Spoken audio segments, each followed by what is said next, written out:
Hey everybody, welcome back to the Highland Fox. Today we're going to talk about the Canadian Grand Prix.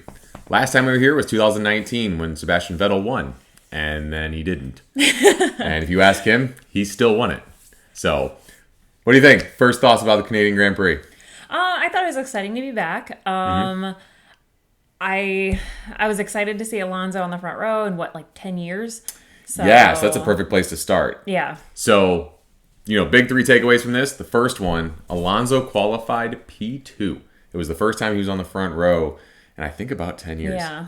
15 of the drivers that are currently in F1 were not in F1 the last time he was on the front row. Yeah. Oh my goodness, the babies. Oh yeah, just a bunch of babies. So that was exciting because he was doing great in practice and then obviously qualified amazing. But then it did not work out so well for him. He kind of pitted poorly with the virtual safety car, so that didn't work out for him. And he had engine trouble near the end, so he was getting passed. And then ultimately got a 5-second penalty for how he was swerving on the straight trying to defend from Bottas. So went from P2 and finished P9. So that I was really hoping to see a podium for him, maybe even first. Maybe, but he said if he had the opportunity, he was going to throw it up at the inside on Max, and then just got a bad start. Yeah, that should have been it, right? Once he got the bad start, we should have been like, ooh. Mm-hmm. Yeah. So do you think this was just a fluke race? Do you think this was just like a good track for?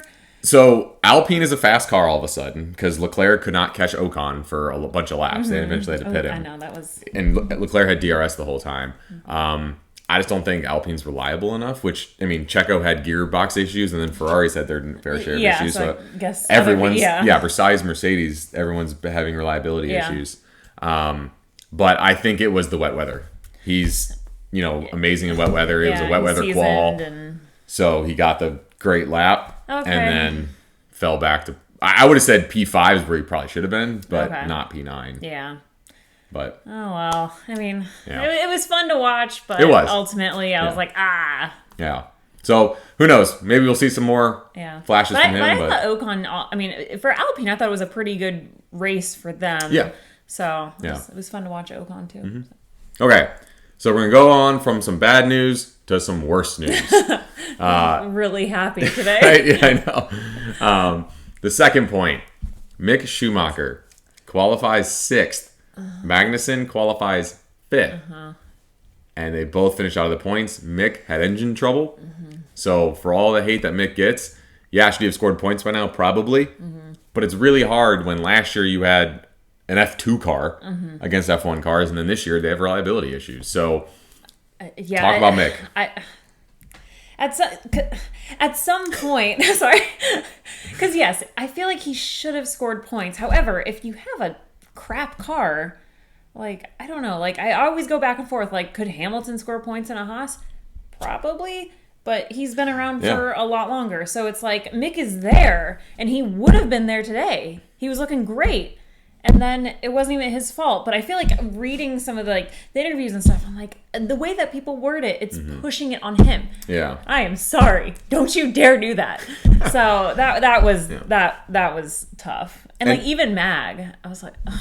Because it was the second time we saw a orange and black flag. Yeah. So the meatball flag again. 2 races in a row. I'd never seen it. And now it's 2 races in a row. So, I'm glad they're being safe and don't want, broken parts. But, just Haas, such a tough race. And then Mick, I was gutted because I just want him to perform and do well to the levels that he can. Yeah, because we know he won F2. So in F2 he won. Yeah, and so now it's you give him a car, and I just want to see what his abilities can do in an F1 car, and I feel like I'm just disappointed every single week. So and it's hard too because everyone's oh, he should have scored points by now. Zhao has scored twice now. Mag scored 15 in the Haas, so they're oh, it's not the Haas car. It's not maybe he was as bad as Mazepin.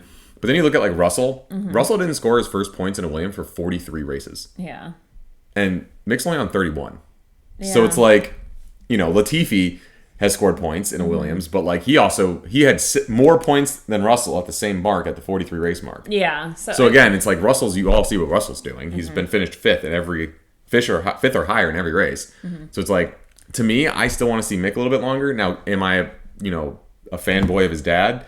Yes, but almost everybody is. Just like, our kids will be fanboys of, Hamilton because he's, once you get 7, right? Yeah. You're better than Fangio. Yeah. So. Well, yeah, let's not go that far.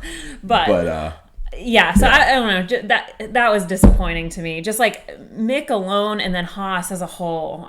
That was a gut Yeah, it's hard. So does Mick score this season? Yes. What place? Does he get like a 10th? No. I think he can get an 7. 8th. You get 7? All right, I think he can get an 8th. We're going to timestamp. We're not going to timestamp this, but we're going to try to go back to this and see if we're right. And watch it's like next race. He gets like 3rd. It's like, wah! So, I think it's there for him. Yeah, so for sure. We'll see. Just more heartbreak for now, but hopefully next time he'll finally get through. Yep. Okay, and for our third and final point today, it's going to be kind of a more boring topic, talking about the technical directives. It was an exciting race. Sainz and Max at the very end was super exciting. Thought he had Sainz's first win, but the bigger takeaway I think from that is not that Sainz couldn't get the win. It's that there's a new technical directive out saying that the FIA is going to step in to handle porpoising. How do you feel? So, I don't know. I keep flip-flopping because I'm like, the drivers say it's a problem. We need to listen to driver safety, all this stuff. Like, this is important, right? But there are teams that don't have this problem. Red Bull. So, and I know Toto Wolff of Mercedes said, like, we need to worry about our drivers. But at the same time, you could, raise your height if you are that worried about your drivers.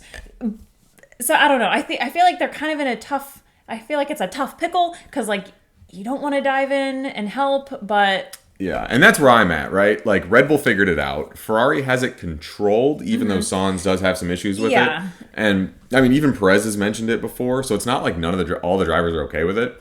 But Mercedes is the one that's been the loudest. It's been affecting them the most. They also went from 8 titles in a row to now not even fighting for podiums, unless Red Bull or Ferrari break. And then they're the ones that are loudest, and they keep saying it's for safety, but raise your ride height, because McLaren had to raise their ride height. And that's why we're seeing them like 11th and 15th. Yeah. So it's like, if you really care about your driver's safety, you'd raise the ride height. So it's like, you have the ability to fix it. You just don't want to. So I don't agree with a lot of what Christian Horner says. Yeah. But and I don't think they're faking it, like he says. Oh yeah, I mean, you can see on the videos. Oh yeah. Yeah, it would definitely hurt. Yeah. But I think if Mercedes wasn't struggling, they wouldn't be this loud.